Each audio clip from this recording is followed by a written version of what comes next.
programa Humanos por Direito está no ar e nossa conversa de hoje é com a delegada regional da Polícia Civil, Caroline Bamberg Machado. A delegada ficou internacionalmente conhecida quando esteve à frente das investigações do caso Bernardo, em Três Passos. Caroline tem mais de 10 anos de carreira como delegada. Muito obrigado pela sua presença aqui na Unicruz TV, no nosso programa. A gente começa essa conversa falando sobre a criminalidade infantil. A gente acompanha, e não somente infantil, mas a criminalidade como um todo. A gente acompanha nas mídias, e nas conversas diárias do dia a dia, conversa o quanto a criminalidade cresceu. O que se deve a isso? Olha, eu acho que a criminalidade contra crianças e adolescentes, infelizmente, ela não cresceu, vamos dizer assim, num montante considerável. Ela vem acontecendo já há muito tempo, né? O que acontece é que passou-se um pouco mais da cifra negra, vamos dizer assim, do não conhecimento para o conhecimento. O que está acontecendo é o quê? Que estão denunciando mais, né, aos órgãos competentes, então essa criminalidade ela está aparecendo mais, né? Mas nós, como Polícia Civil, como órgão de segurança, não vemos assim um crescente que cause um espanto. O que acontece é que está dando também mais notoriedade, a imprensa também. Eu acho que o caso Bernardo foi um divisor de águas importante, que mostrou, né, quem sabe conscientizou as pessoas um pouco mais em que se deve, cada indivíduo que vive em sociedade deve fazer a sua parte. Nós não podemos fechar os olhos mais para a violência infantil, para a violência cometida contra crianças. Então eu acho que tem se levado mais ao conhecimento e tem se dado mais publicidade a esse tipo de violência.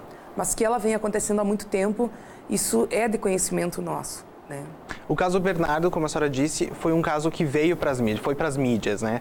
Mas tantos outros casos que ficam ocultos, né? Como é que se descobre que aquela criança sofre maus tratos, que aquele adolescente sofre, enfim, N problemas? Como é que se chega até ele e descobre o problema? Assim, olha, nós, desde que aconteceu esse fato, que foi dado publicidade, mais ainda, né, depois desse fato, a gente sempre conversa com quem?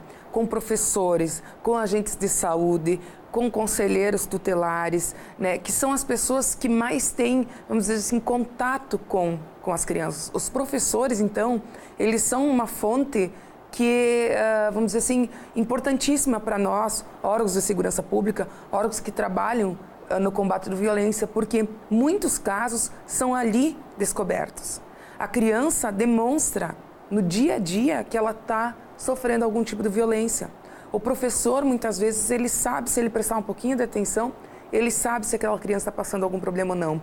Então, nós recebemos muitas denúncias através desses órgãos, através de denúncias anônimas, né? Vem através do Disque 100, né?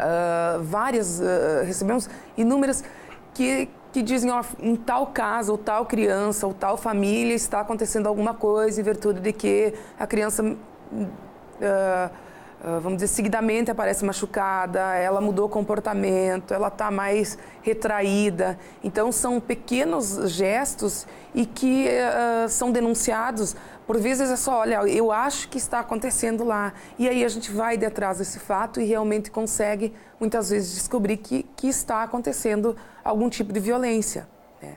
Então, esses pequenos detalhes, esses pequenos gestos que a criança demonstra no dia a dia são importantes e eles devem ser denunciados. Eis que, conforme o Estatuto da Criança e do Adolescente, ela tem proteção integral. Ela tem prioridade em atendimento, ela tem prioridade em ter a sua integridade física e psicológica preservada, né? Uhum. A gente acompanhou também, no caso Bernardo, também como o profissional que trabalha nessa situação, como ele consegue administrar todos esses processos. A gente acompanhou que a senhora sofreu uma pressão também, tanto da mídia quanto do próprio entorno, né, das investigações. Como é que o profissional da polícia que investiga trabalha? Ele recebe um estudo, ele recebe uma assessoria para conseguir lidar com esse trabalho? Assim, olha, nós temos na academia de polícia, né, quando nós fizemos cada policial passa pela Academia de Polícia, que é uma preparação, né, de 4 a 6 meses, dependendo da quantidade de aulas e da frequência, matérias em que nos preparam, né, de certa forma, para trabalhar com casos assim. Só que, é claro, nós somos humanos, são casos que chocam, não só esse, quanto outros, né, chocam. Não tem como tu dizer que tu não se envolve emocionalmente ou tu não sofre com esses casos, porque tu não consegue ter aquela separação total do que é o policial em si e o ser humano. Tu tem a tua emoção ali. Nós, nesse caso específico, e isso acontece, vamos dizer assim, na polícia em geral, nós temos junto à chefia de polícia, junto à Polícia Civil, o Serviço de Atendimento à Saúde Mental do Policial, que é o SAS, conhecido como SAS. Então, quando necessário, nós chamamos o SAS para fazer um acompanhamento.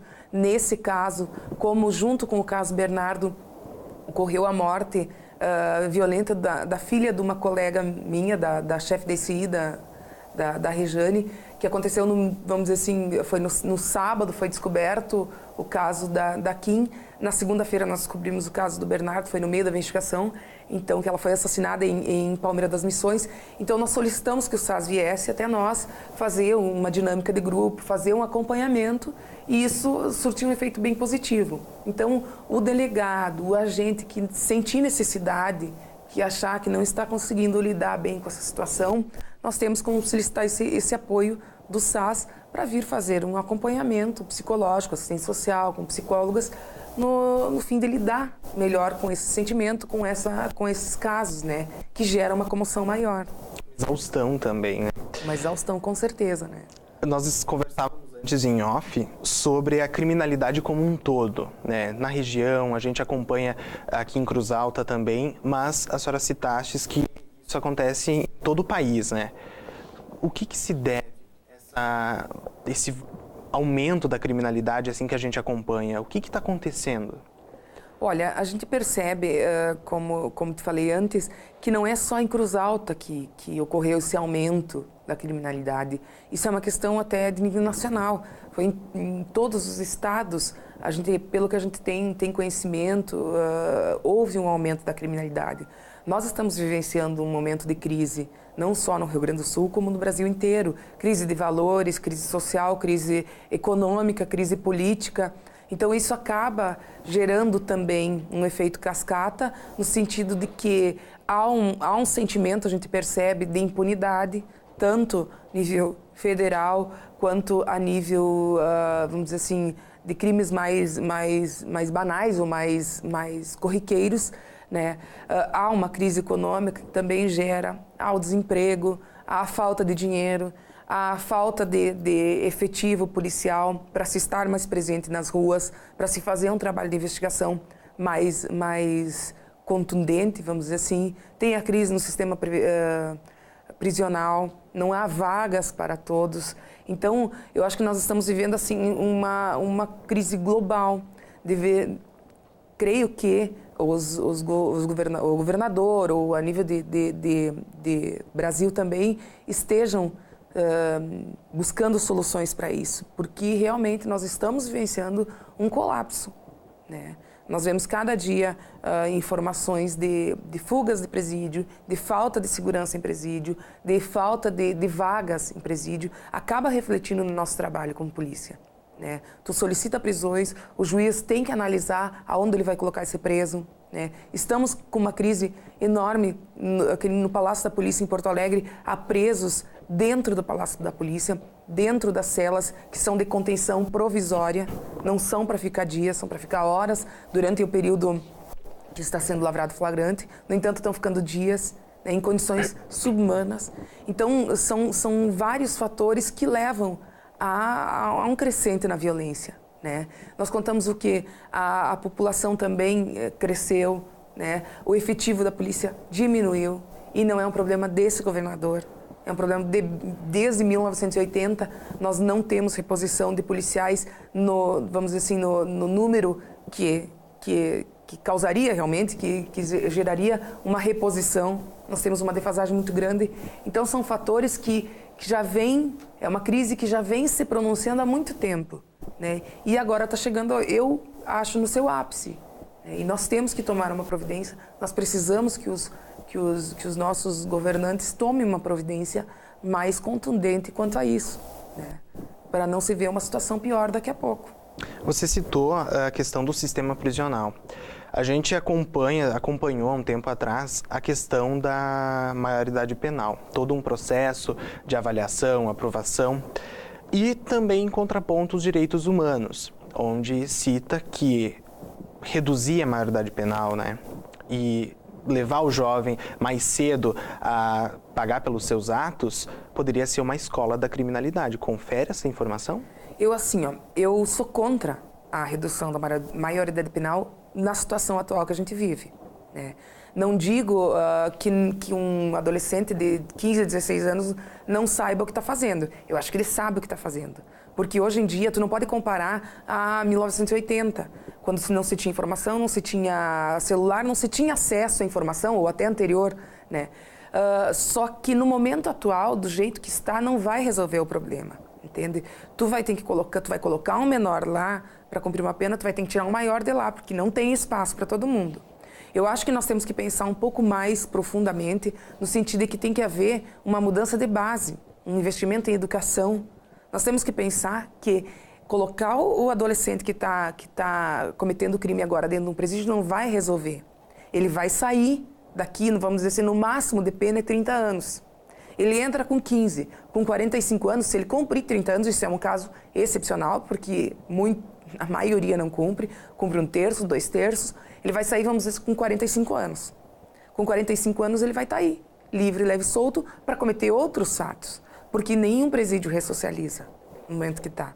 Então nós temos que pensar um pouco mais profundo. Não vai nem resolver o problema paliativamente.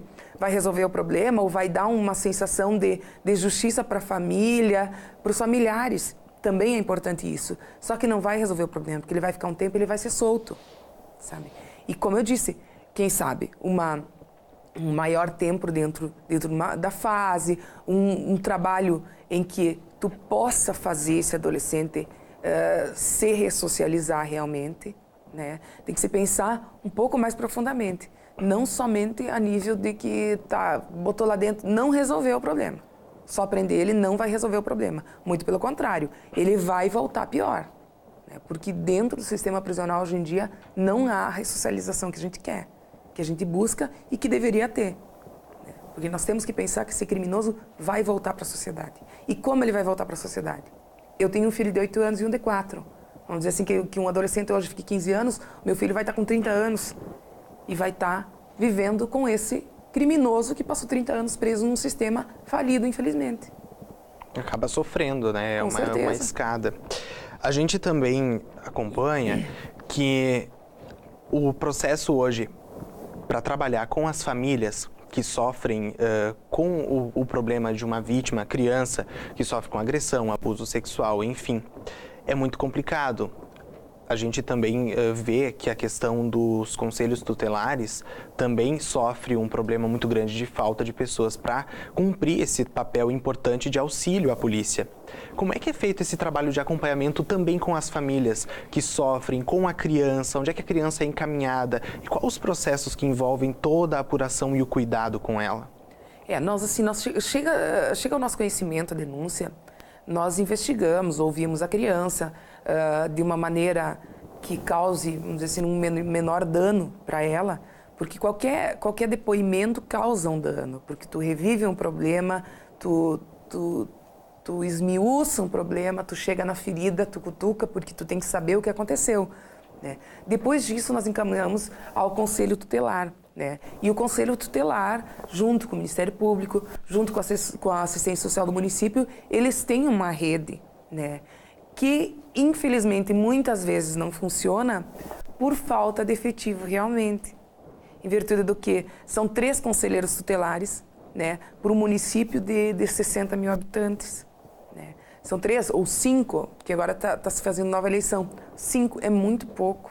Eles não conseguem fazer o trabalho que eles deveriam fazer, né? Deveria ser um número muito maior, deveria se investir em cursos profissionalizantes, em cursos de especialização para essas pessoas, porque na verdade acabam se tratando poucos casos, que é o que eles conseguem, né? O que chega, o que conseguem fazer com o que tem, com o material que tem, com a disponibilidade que tem, e muitos casos ficam sendo, vamos dizer assim, esquecidos, né? Ou deixados de lado por falta de investimento em material humano, principalmente. Porque eu acho que hoje nós sofremos muito com essa falta de material humano, tanto na polícia, quanto no conselho, quanto na assistência social, né? O número de pessoas é muito grande, de atendimentos é muito grande, e o número de profissionais disponíveis para fazer isso é muito reduzido.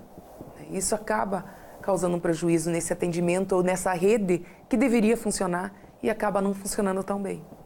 Quem sabe, muitas pessoas que estão acompanhando o programa hoje conhecem algum caso do vizinho lá, que tem a criança, que houve muitos choros, enfim, né, um problema. Qual é a importância de denunciar caso haja uma possível agressão à criança? Qual a importância de denunciar e também quais são os canais para que essas pessoas possam ter a possibilidade de intervir nessa ação? Olha, a importância é que tu pode estar salvando uma vida, né? Tu pode estar salvando uma vida, tu pode estar salvando uma criança de um sofrimento, né, físico, psicológico, não é só físico que a gente tem que pensar. Um abuso sexual, né, que traz marcas para a vida inteira, que não são apagadas, né? Essa criança que sofreu algum tipo de abuso sexual, ela vai ficar marcada para a vida inteira, ela pode fazer o tratamento que for, ela vai ficar marcada. Então a importância é isso, é tu estar salvando uma vida, né? E pode ser feita de maneira anônima, para o 190, para o 197, que é o da Polícia Civil, para o 180, né? Para o Disque 100, né? Para o Disque 180, para o Disque 100 também. São vários, tu entra na internet, tu procura números de Disque.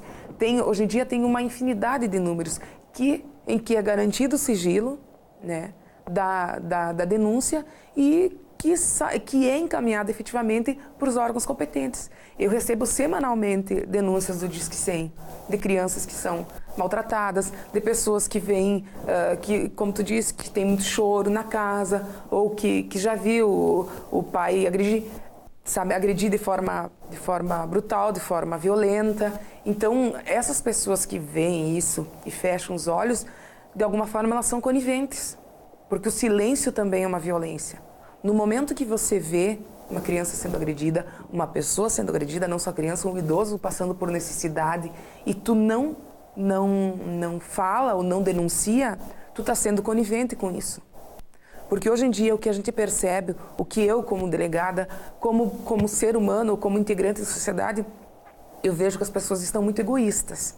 No sentido de que cada um tem o seu mundinho, o seu mundo, e não quer olhar, não quer participar de nada que não interfira no seu mundo. E não é assim. Para nós vivermos em sociedade, nós temos que ter o quê? Nós temos que viver em sociedade. E sociedade é o quê? É ver o social, é ver o que está acontecendo ao seu lado e denunciar se for o caso. E a pessoa não tem mais a desculpa de dizer, não, eu não vou denunciar porque eu não quero me envolver. Tu não precisa se envolver. Tem vários meios e isso é colocado diariamente em campanhas, tanto da Polícia Civil, quanto da Secretaria de Segurança, quanto do Conselho Tutelar, vários meios de fazer a denúncia sem tu garantindo o teu anonimato. Então não tem mais essa desculpa. Só que nós como sociedade, e eu estou me incluindo nisso, nós precisamos acordar. No momento que a gente vê um ser humano catando comida no lixo e achando isso já normal, então a sociedade ela está doente também. E nós precisamos ter um retrocesso e voltar um tempo em que a gente olhava para o vizinho, a gente cumprimentava o vizinho, a gente via, tá tudo bem, tá?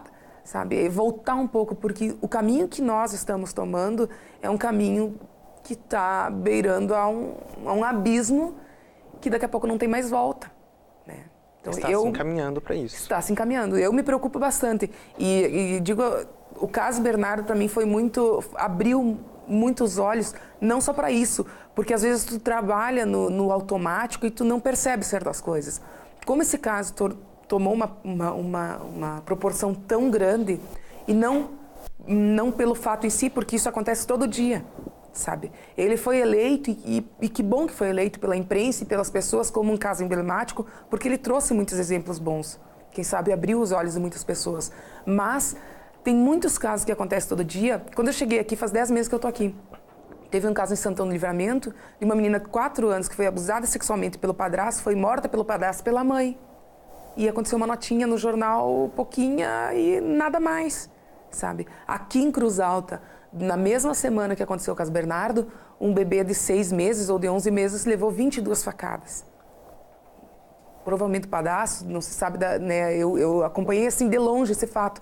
Então, assim, são fatos que acontecem no dia a dia nosso. E que cabe a nós, como sociedade, verificar e se tiver uma suspeita de que está acontecendo, denunciar. Nós temos que denunciar. Nós temos que fazer a nossa parte, cada um fazendo a parte. Se tu conseguir ajudar uma pessoa, já valeu a pena. Sabe? Tu já vai ter feito grande coisa. Se cada um conseguir ajudar uma pessoa a livrar de algum tipo de violência. Após todas essas investigações, tudo, a gente acompanha as penas, né? Como N casos, e a pessoa vai presa, só que depois de um certo tempo ela é liberta. As pessoas já não estão mais crendo nessa justiça, digamos assim. Como é que é possível trabalhar vendo essa questão da denúncia, sabendo que se eu vou denunciar, a pessoa possivelmente daqui a um tempo vai estar na rua junto comigo? Como é que é trabalhar isso? É o que eu falei antes, tu pode denunciar de forma anônima. Essa pessoa não vai ficar sabendo que foi você que denunciou. Ela não vai ficar sabendo. Então, tu não precisa ter esse temor, muitas vezes. Desestimula a Polícia Civil, com certeza desestimula os profissionais da área de segurança saber que tu vai prender agora e daqui a pouco o cara tá solto antes mesmo de tu concluir o inquérito, muitas vezes. Né? Só que nós não podemos pensar nisso só. Nós temos que pensar no bem que tu está fazendo para a vítima, no que tu está auxiliando a vítima a se livrar dessa violência, desse ciclo de violência que, quem sabe, vem acontecendo há muito tempo. Violência doméstica, violência contra a criança, geralmente, quando chega a denúncia até a delegacia, ela já vem acontecendo há muito tempo. Há muito tempo. Então, quando tu sabe que tu conseguiu, ajudou a romper esse ciclo de violência, tu tem um sentimento de, pô, eu estou fazendo alguma coisa, sabe? Se tu pensar muito na parte de que não vai ficar muito tempo preso, é um desestímulo, tanto para nós, como policiais, quanto para a população em si. Né? É como eu disse antes, tem que se pensar de uma maneira um pouco mais profunda, no sentido de buscar mais recursos em educação, né? Porque eu acho que a educação, hoje em dia, é uma forma de prevenção da violência, buscar mais recursos no sentido de construir mais presídios, né, para esses efetivamente ficarem presos ao período e não tu ter que... É complicado um juiz ter que escolher o caso que vai ficar preso ou não, porque não tem lugar para todo mundo. Né, isso é visível, não tem... Então ele tem que escolher o caso que é mais grave, o que é mais... Então é complicado essa análise hoje em dia, tanto para o judiciário. Né? Então eu acho que tem que se buscar uma coisa mais a longo prazo de questões, resolver questões sociais que estão aí, que a gente vê, e que tem que ser resolvida como forma de prevenção, né, da criminalidade em si.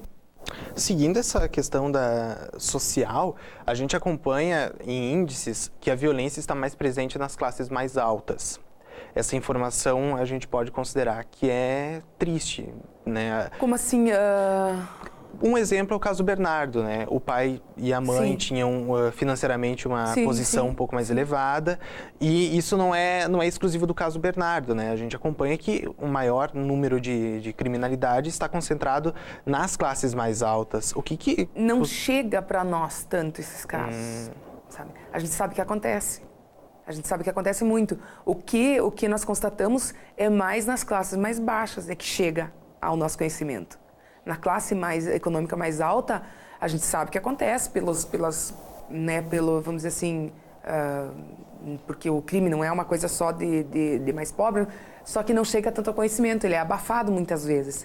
O Bernardo ele vinha de uma negligência muito grande há muito tempo, sabe? Ele vinha sendo negligenciado nos cuidados dele, sabe? Isso era conhecido por todo mundo lá. Só que ele era um médico, ele era uma pessoa acima de qualquer suspeita, porque ele era uma pessoa que salvava vidas. O Leandro salvou muitas vidas, ele era um médico conceituado, as pessoas gostavam dele, ele atendia bem. Então ninguém, eu acho que acreditava que um dia pudesse ter esse desfecho, né? As pessoas orientavam ele, as pessoas, vamos dizer assim, os amigos puxavam a orelha dele, olha, tu tem que cuidar mais do teu filho, tu tem que... Só que ninguém nunca imaginou que fosse tomar uma proporção dessa, que fosse ter um fim trágico desse. Porque senão, com certeza, eu sei que as pessoas teriam agido de maneira... Teriam denunciado, teriam feito alguma coisa a mais, né? Todo mundo pensou que não fosse chegar a um fim trágico. Mas isso acontece. E muitas vezes não é denunciado em virtude disso. É fulano de tal, é não sei o quê, sabe? Não imagino o que vai acontecer. Só que os casos acontecem também, em todos os níveis sociais. Em todos, e choca mais quando acontece num nível social maior, né? Tu não pensa, mas para quê? Mas, sabe? Então ele causa, quem sabe, um choque maior. Mas a grande maioria que chega ao nosso conhecimento é da classe mais baixa. A criminalidade acontece mais. Depende também do tipo de criminalidade, né? Tem o tráfico de drogas, tem a criminalidade de violência doméstica, tem a criminalidade contra a criança, tem furto, roubo, então depende dos níveis. Tem níveis que acontecem mais no mais baixo, tem níveis tem tipos de crime que acontecem nos níveis mais altos, né? Então, a principal mensagem que é deixada também é para a comunidade intervir, né? Estar presente, ter um olhar também para o social, né? Que a gente possa mudar o país, né? E quiçá o mundo também, né? Fazendo um papel social, não é? Exatamente. Nós, assim, diante da sociedade, do que a gente vê desse cenário político e de falta de líderes confiáveis, vamos dizer assim, nível nacional, a gente vê assim que a gente tem que fazer uma autoanálise do que nós somos, né? Do que nós estamos fazendo.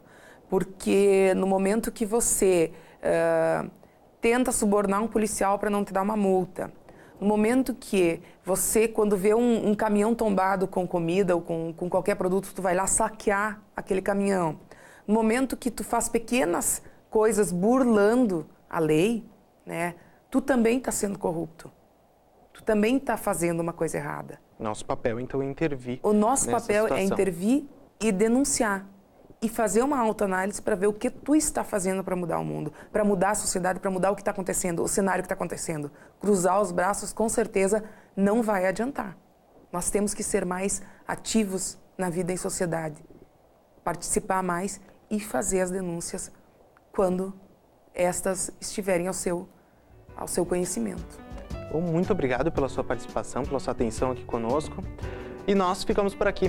Muito obrigado pela sua participação. Você pode conferir todos os nossos vídeos, rever o nosso programa no nosso canal no YouTube, Unicruz TV. Muito obrigado e até a próxima semana. Tchau!